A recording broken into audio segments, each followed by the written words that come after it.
G'day, ZiggyD here, and welcome to my game overview and beginner's guide to the launch version of Dauntless. This video is a paid promotion, however, as always, all opinions are my own. If at any point you decide you'd like to give the game a go, there's a link to the game in the description below.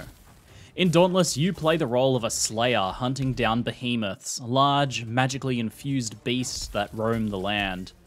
Mostly you do this so that you can, well, pull them apart and use their flesh and bones to make weapons and armor to use in further slaying, thus continuing the cycle of violent harvest. Maybe you're saving the world in the process or something or other, but that's secondary to sating your hunger for slaying and loot. Slayers are the good guys, I think. Throughout the game, Slayers will craft a plethora of weapons across 6 different categories to torment the cute and innocent behemoths in different and creative ways. Firstly, there's swords, which specialize in slicing away parts of the behemoths while they're still alive. That is, after all, how you get the freshest meat. The warpike, perhaps the most cruel weapon of them all, specializes in inflicting wounds with vicious stabs to cause them to take more damage from other attacks. It's also a gun, because why not? Hammers are also guns, again because why not? These are great for stunning behemoths so that your full party can mercilessly attack the defenseless beast. If you prefer death by 1,000 cuts, that can be delivered too from the chain blades, which afford high mobility so you can relentlessly slice away small chunks of quivering behemoth flesh. If you feel like being somewhat more humane, there's axes, with their huge damage and charged up attacks, and these are for those who prefer to end behemoth suffering a little more directly. And finally, there is the repeater pistols, which drain the very essence from the living behemoth to infuse their ammo with greater power. Nothing like killing a great and noble behemoth with its very own soul. The game overall encourages you to mix it up and try all the different weapons as well as the different variants crafted from different behemoth parts. Each weapon type has its strengths and weaknesses, and each variant has different perks and sometimes unique effects. And this is a core element of Dauntless as well, that everything has its use. Personally, I've played a bit of everything, with hammers and swords probably being my favourite, though I've liked every weapon type that I've played.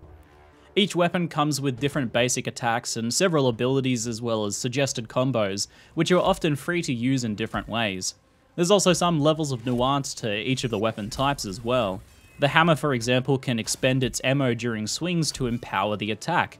This is done by using the alternate attack button during the swing but before damage is dealt.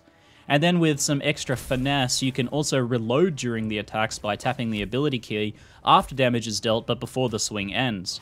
And then at the height of the combo, you can unleash a huge slam that expends all ammo to create an explosion. If that last attack connects, you get a full reload that is also empowered so that those shots will deal extra damage in the future. The ability to weave attacks together like this creates a pretty satisfying combat loop. Dauntless also encourages and rewards you for playing quite aggressively. After all, those behemoths aren't going to slay themselves. The dodge roll has a rather generous immunity frame period to it, and there are perks that are granted by gear and socketable cells that give us things such as bonus damage or stamina regen when you dodge through a behemoth attack. And this leads into a huge gameplay tip for new slayers. In Dauntless, you nearly always want to be dodging into the behemoth's attacks. Not only can you get various buffs by doing so, but it's safer thanks to getting you out of the attack radius faster, and it also positions you closer to the behemoth so that you can continue your slaying. Another way that Dauntless rewards you for playing aggressively is the possibility for interrupts, or what the community has come to call booping. You know, because you boop the snoot. Boop. Boop. Boop. Many behemoths have attacks that can be interrupted, like a charging attack for example. These can be easily identified by the marks around the behemoth's head during the attack. Booping can be done with most weapons, though only with certain attacks. The easiest to learn is with the hammer's shotgun blast. Courageously stand your ground as the behemoth charges you and boop it with a well-timed gunshot.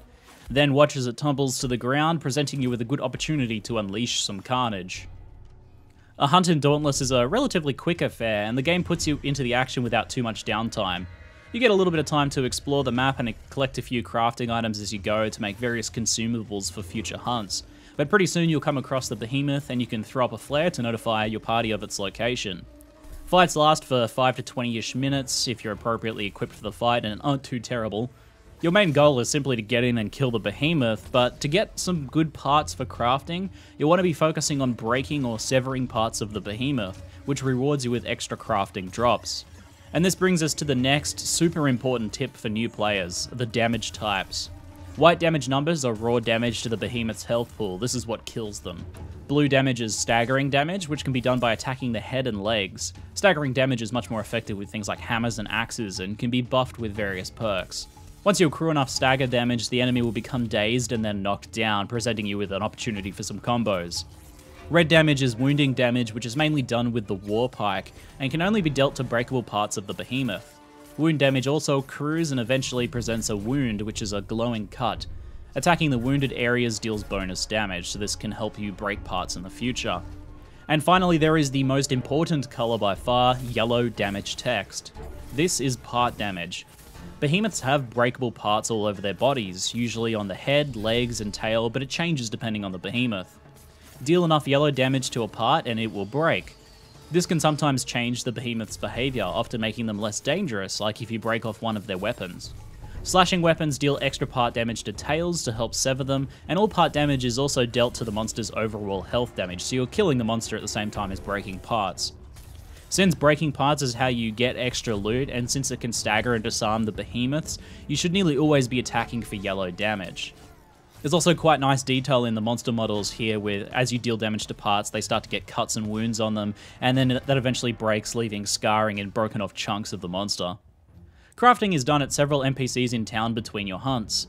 There's a blacksmith to craft and upgrade melee weapons, one to craft and upgrade armor, a separate NPC for repeater part crafting, the pistols, and then a consumable crafter where you can craft things like shielding bulwark tonics, which can be pretty important in some of the tougher fights.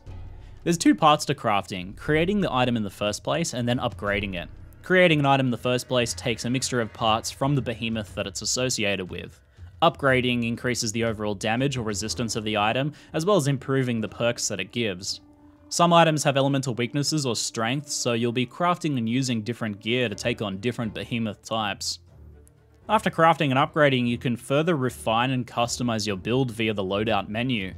Here you can modify parts of weapons that change the way they function, and you can also socket into each piece of gear cells which provide perks. Perks are powerful stacking buffs that give extra damage, defense, stamina, or change the way your build plays, such as rewarding certain approaches to combat like staggering beasts or dodging aggressively through attacks. Cells are obtained from slaying behemoths or through leveling up your slayer ranks. You can also craft, salvage, and combine cells to get new ones. Long term, you'll be creating builds by combining weapon selection, gear modifications, armor types, and cells in synergistic ways. Like for example, making a hammer build that deals a lot of additional staggering damage and does bonus damage to staggered behemoths. This could act as a specialist in parties at knocking down the behemoth so that everyone else can deal a huge amount of damage, or it could even work well for solo play for simply keeping the behemoth on the ground. Or alternatively, you could do something like a more support-oriented pike build focused on wounding all of the parts of the behemoth to buff your team's damage. There's a ton of different possibilities here and plenty of little modular pieces that you can customize. Outside of crafting and gear progression comes your Slayer Mastery levels. You obtain progression for these for just about everything you do, slaying behemoths, breaking parts, crafting items, and using different weapons. There's a list of challenges for general slaying, fighting specific behemoths, and each weapon type, and each rank provides you rewards that give you cores with cells in them, extra buffs, the ability to craft more powerful gear, and even unlocking weapon mods to change their functionality.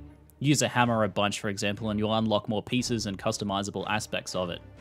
There's benefits for both specializing in the form of unlocking more powerful things for your specialty, as well as generalizing in the form of ranking up your overall Slayer rank. So it's really up to you how you play and approach this. Personally, I've enjoyed doing a bit of everything, being a jack of all trades, and I've gotten a fair bit of overall progression out of that. While my partner Amy, whom I've been playing with, has most enjoyed specializing in chain blades and getting them well upgraded. For new players, I recommend at least crafting one full gear set of each elemental type as soon as you can, as well as the Nasher gear set, which is quite an effective starter set thanks to its toughness perks that give you a bunch of extra health. This is great for learning the game. And then I highly recommend doing a couple of hunts with each of the weapon types.